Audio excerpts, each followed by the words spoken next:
Class English का question paper है, ठीक है। आपके क्वेश्चन पेपर में सबसे पहला जो क्वेश्चन होगा वो रीडिंग पैसेज का होगा। आपने पैसेज सॉल्व करना है, उसके क्वेश्चन आंसर। इसकी ऑलरेडी वीडियो मैं आपको दे चुकी हूँ, ठीक है। वीडियो में मैंने समझाया हुआ है कि आपने जो पैसेज आएगा, कोई भी पैसेज आ सकता है, कहीं से भी आ सकता है, आपकी गाइड में से नहीं आएगा, कहीं से भी आ सकता है, तो उसके क्वेश्चन आंसर्स को कैसे सॉल्व करना है, ठीक है। उस 2 पैसेजेस आएंगे, ये आपका सेक्शन ए होगा। सेक्शन ए के अंदर 2 पैसेजेस आएंगे आपकी गाइड के पेज नंबर 360 से 366 पे पैसेजेस दिए हुए हैं, अगर आपने प्रैक्टिस करनी है तो, ठीक है। मैंने पेज नंबर लिखा हुआ है, इस पेज पे आपको मिल जाएंगे पैसेजेस। अब हम सेक्शन बी पे आते हैं। सेक्शन बी 25 मार्क्स का आएगा।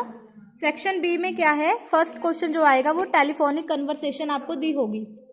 टेलीफोनिक कन्वर्सेशन कैसे दी होगी? टेलीफोनिक कन्वर्सेशन में देखो कैसे दिया होगा। टेलीफोनिक कन्वर्सेशन मतलब टेलीफोन पे हुई हुई कन्वर्सेशन, ठीक है। कि टेलीफोन आया होगा और टेलीफोन पे 2 बंदों की बात हुई होगी, एक तो सुनने वाला होगा और एक फोन करने वाला होगा, 2 ही होंगे। तो जैसे यहाँ पे दिया हुआ है रश्मि और Meena's mother. Rashmi, hello aunty, could I talk to Meena please? Rashmi कह रही है, तो रश्मि ने कॉल की है। रश्मि क्या कह रही है, hello aunty, could I talk to Meena please? क्या मैं मीना से बात कर सकती हूँ? इट मीन कॉल किसने किया है? रश्मि ने। और फोन किसने उठाया? मीना की मदर ने, ठीक है। तो अब उसने कॉल किसको की थी? मीना को, लेकिन उठाया किसने? मीना की मदर ने। अब मीना की मदर ने बात की है ना, लेकिन मैसेज किसको देना था? मीना को। मीना को बतानी है ना बात। तो मान लो तुम हो, तुम्हारा मोबाइल घर पे पड़ा है, ठीक है, और तुम्हारे फ्रेंड की कॉल आ गई, तो उसकी जगह तुम्हारे भाई ने फोन उठा लिया। तो तुम्हारा फ्रेंड कह रहा है कि भाई ये कहाँ है? तो तुम्हारे भाई ने कहा वो तो बाजार गया है, अभी आ जाएगा। तो फिर उसने जो बात बतानी थी वो तुम्हें ही बता देगा कि जब वो आएगा ना उसको ये मैसेज दे देना, ठीक है। तो तुम कहोगे ठीक है मैं बता दूंगा, फोन काट दोगे, ठीक है। फिर जब वो आएगा तो आप उसको बताओगे कि उसका फोन आया था, उसने ये कहा था, इस तरह से ही बात करेंगे। इसमें भी सेम ऐसे ही है, ठीक है। इसमें रश्मि की मीना की मदर से बात हो गई है। रश्मि कह रही है, hello aunty, could I talk to Meena please? क्या मैं मीना से बात कर सकती हूँ? उसकी मदर ने क्या कहा? Meena is not at home, वो घर पे नहीं है। May I know who is calling? क्या मुझे बता सकते हो कौन फोन कर रहा है? आप कौन हो? तो रश्मि ने बोला, I am Rashmi, can I leave a message for her? क्या मैं आप उसको एक मैसेज दे सकते हो? मीना की मदर ने कहा येस। तो रश्मि ने बताया, aunty our class is going on a execution of Corbett national park. National park में ये पार्क है, फ्राइडे को जा रहे हैं हम। Meena has to submit no objection letter to our class teacher tomorrow. अगर मीना को भी जाना है तो नो ऑब्जेक्शन लेटर उसको सबमिट करना होगा क्लास टीचर को, तो उसको बता देना। ये मेन बात थी। तो मीना की मदर ने कहा, that's wonderful, I will inform. हाँ बहुत बढ़िया है, ये तो मैं उसको इन्फॉर्म कर दूंगी, ठीक है। तो फिर मीना की मदर ने क्या कहा, अब ये बात खत्म होगी, ठीक है, मैं उसे इन्फॉर्म कर दूंगी, बात खत्म होगी, फोन कट गया। अब तुम हो, यू आर मीनाज मदर। अब तुम मीना की मदर हो जिसने फोन सुना है, तुम्हें मीना को मैसेज करना है। You will not be at home, अब तुम भी कहीं जा रहे हो। इसमें हमेशा ऐसे ही होगा क्वेश्चंस में कि आप फोन सुन लोगे और फिर बाद में आप भी कहीं चले जाते हो, और जो दूसरा बंदा जिसके लिए मैसेज होता है वो जब घर पे आएगा तो उसको कैसे मैसेज देना है? रिटर्न में मैसेज देना है। तो वो रिटर्न में मैसेज आप लिख के चले जाओगे। तो अब आप भी कहीं जा रहे हो, मीना को मैसेज देने के लिए you have to write a brief message. एक छोटा सा मैसेज लिख के आपने लीव कर देना है मीना के राइटिंग टेबल पे। मीना के टेबल पे आप मैसेज रख के चले जाओगे, ठीक है। तो अब ध्यान से सोचो, जब मीना की मदर मीना को कहेंगी तो वो क्या कहेंगी? सबसे पहली लाइन क्या कहेंगी? इसके लिए एक फॉर्मेट है, बिल्कुल सेम टू सेम आपने वही फॉर्मेट हमेशा लिखना है।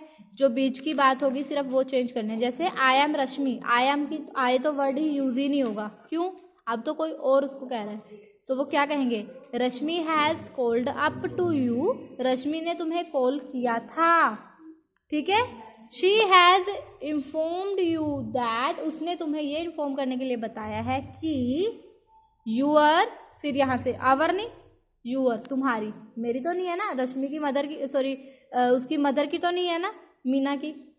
वो क्या कहेंगे? Your class is going to, यहाँ पे जा रही है, so you have to, Meena को, वो मीना तो नहीं कहेगी, यू, तुम्हें, यू हैव टू सबमिट ये लेटर, ठीक है, to your class teacher tomorrow.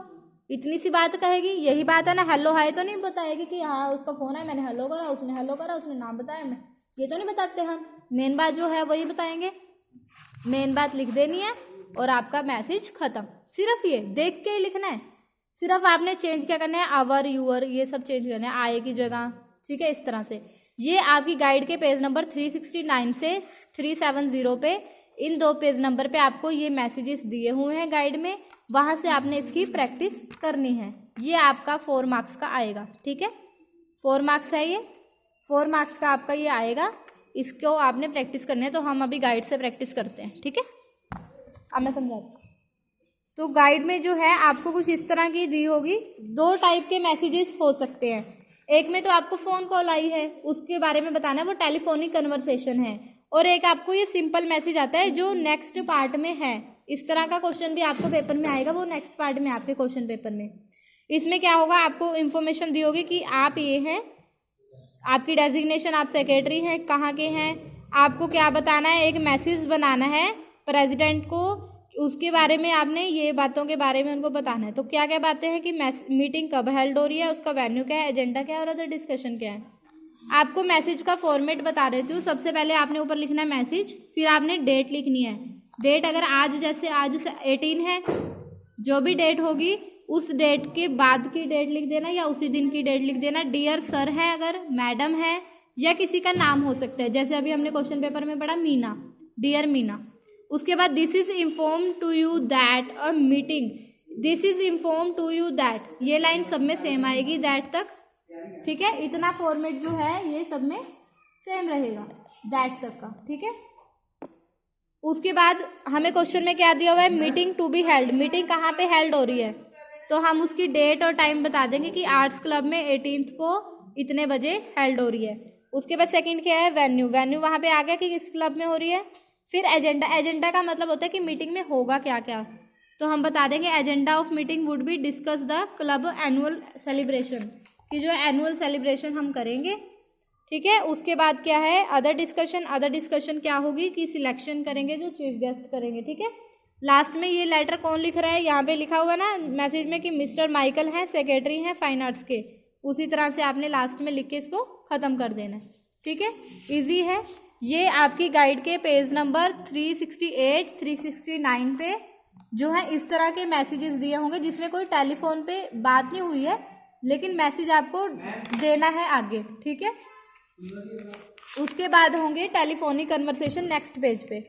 अब जैसे ये टेलीफोनिक कन्वर्सेशन है, बात हुई है 2, यहाँ पे हम फर्स्ट वाली पढ़ते हैं। देखो क्या लिखा है, आशा और किरण के बीच में बात हुई है। हेलो आशा, आशा कह रही है हेलो इज दैट किरण, क्या ये किरण है। किरण ने बोला yes speaking. Asha, it's Asha here, मैं आशा हूँ। You know there is a good movie, यहाँ पे कोई मूवी लगी हुई है, वो चल रही है, क्या हम देखने चले कल। किरण कहते हैं हाँ हाँ क्यों नहीं, नॉट अ बैड आइडिया। आशा ने बोला लेट्स गो, इवनिंग शो में चलते हैं। किरण ने बोला ठीक है हम यहाँ पे मिलेंगे। आशा ने बोला ओके, विजय को भी बुला लो। ये देखो उसने लिखा है Asha fine look Vijay is coming along too, Vijay भी आ रहा है। और why don't you ask Arun, Vijay और अरुण को भी बुला लो। तो किरण ने बोला आई विल डू दैट, ठीक है मैं उनसे पूछ लूँगी, लेकिन वो घर पे नहीं है जब आपने फ़ोन किया, ठीक है। तो फिर आप उसको मैसेज कैसे दोगे, तो मैसेज में आप ऐसे लिखोगे। तो मैसेज में कैसे लिखेंगे, अब 2 बंदों की बात होगी, तो अब वो तीसरा जो बंदा होगा वो कैसे बताएगा कि उसका फ़ोन आया था, उसने वो मूवी देखने जा रहे हैं, उसने तुम्हें पूछा है क्या तुम भी मूवी देखने चलोगे विजय और अरुण को, तो वो बोलेंगे हाँ या ना, वो उनकी बात है, लेकिन सिर्फ तुमने इतना सा मैसेज लिख के देना है। तो आप उसको कैसे लिखोगे, डेट आ गई, टाइम आ गया, डियर अरुण, अरुण को मैसेज देना है। अरुण, कॉल किसकी आई थी, आशा की। आशा रैंग अप, आशा ने 10 बजे फ़ोन किया था। She wanted to invite you, वो तुम्हें इन्वाइट करना चाहते हैं स्पाइडरमैन मूवी देखने के लिए। इस अल्फना, ये थिएटर का नाम है, कल का इवनिंग शो में, ठीक है। और Vijay is also coming along, Vijay is coming along, ऊपर लिखा है ना उसने कि विजय आ रहा है, तो वो कह रहे हैं विजय आ रहा है। अरुण तुम अगर आना चाहते हो, I have promise her to join, मैंने प्रॉमिस किया कि मैं ज्वाइन करूंगी। तो let us meet at Wimpy Corner, हम विम्पी कॉर्नर पे, ऊपर उसने आशा ने किरण को बोला था ना विम्पी कॉर्नर पे मिलेंगे, ठीक है। इवनिंग में विम्पी कॉर्नर पे मिलने के लिए बोला था उसने, तो फिर उसने सबको विम्पी कॉर्नर, अब मैंने एक दोस्त को बोल दिया उस जगह मिलेंगे, तो सबको मैं वहीं पे बुलाऊंगी ना कि वहाँ पे मिलेंगे हम सारे, उसके बाद हम इकट्ठे चलेंगे थिएटर में, ठीक है। तो उसने वहाँ पे बुला लिया। Please ring the Asha evening, Asha को कॉल कर लेना। टिकट जो है हम खरीद लेंगे, जब तुम रिंग करोगे तभी खरीदेंगे, ठीक है।